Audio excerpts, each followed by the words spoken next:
welcome to beautiful Calcutta. Today we're going to be looking at some historical landmarks in this wonderful city. But first, let's take a look at the rich Indian heritage, and maybe we'll even get to talk to some residents.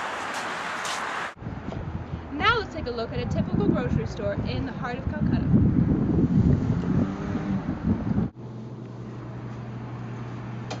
Here at Neva Grocers, you can find some popular Indian vegetables, popular Indian bread, and as well as assorted spices and food. We're here at Neva Grocers talking to the owner of the store. Hi, my name is Ashish Patel. I'm owner of the store. Now tell us, what do you sell here? We sell Indian spices, lentils, rice, wheat flours, vegetables, curries. Okay, and for people who have never had Indian cuisine, what would you recommend buying as a traditional meal? Curries and naan bread. Okay, thank you.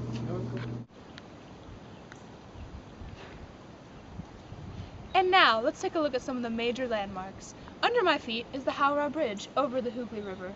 And on one side of the Hooghly is the railway station, where residents hustle and bustle to their destinations.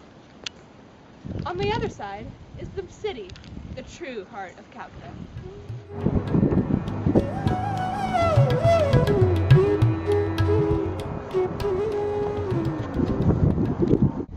And now we're at a magnificent piece of history, the Queen Victoria Memorial, here in the heart of Calcutta.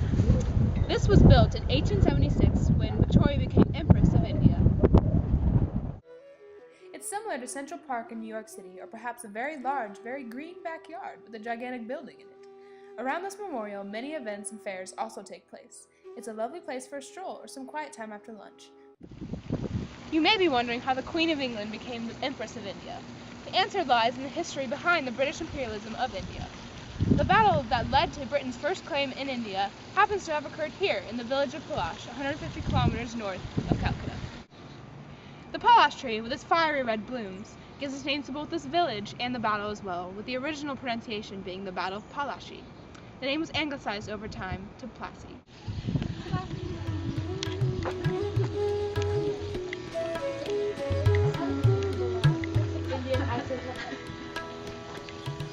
This battle took place during the 7 Years' War between the British and the French. The last independent Nawab of Bengal, Siraj-ud-Dowlah, fought with aid with the French East India Company against the British East India Company. Although it is said that the battle was already won before it even started, due to the persuasive diplomacy of Robert Clive, their representative.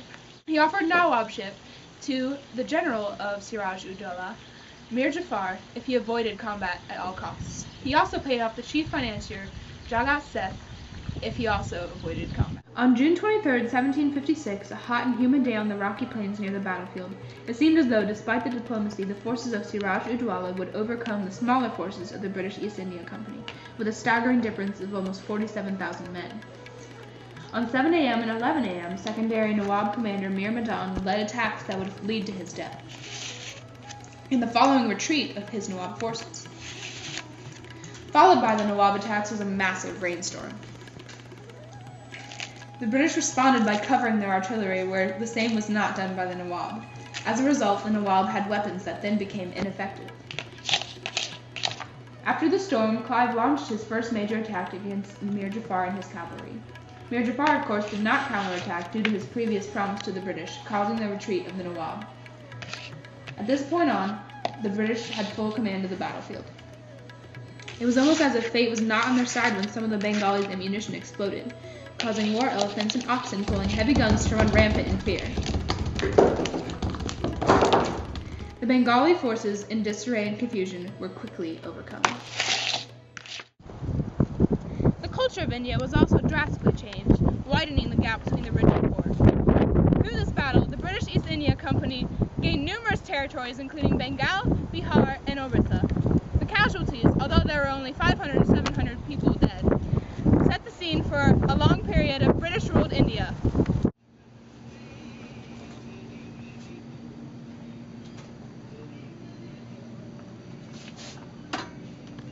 Thank you for joining me on this journey through time and culture here in beautiful Calcutta.